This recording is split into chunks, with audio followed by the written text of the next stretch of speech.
Mesenchymal stem cells are thought to be one of our original cells that we have as embryos that eventually will differentiate into various organs. Pockets of these remain behind, and it's thought that you can tap into these if we need a new source of cells. So these cells retain the ability, they haven't committed themselves to be a brain cell, an eye cell, a skin cell. They retain the ability to differentiate along those lines.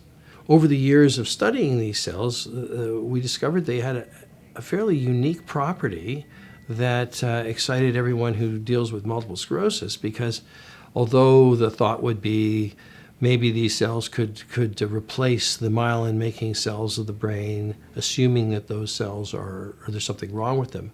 Well, we all know that there's nothing wrong with them. They're just being targeted by the immune system.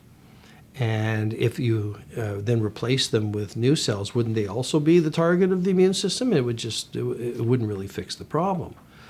But they have this unique ability to direct themselves to the body where injury is occurring.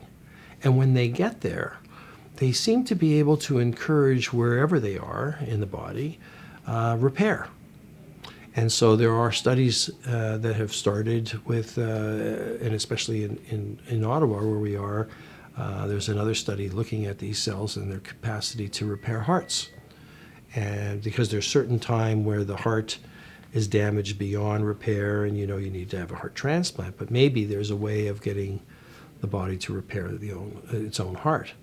And so the experiment started to move in the direction of some of the animal models for MS, and it was shown that if you put the cells, just inject them even intravenously, they will find their way to the inflammatory plaques.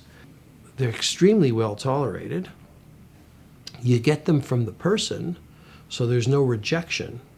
It's easy to culture, and you can inject them intravenously, and the thought is that they'll be able to migrate to areas that are inflamed in an MS patient's brain and shut down the inflammation and encourage the repair.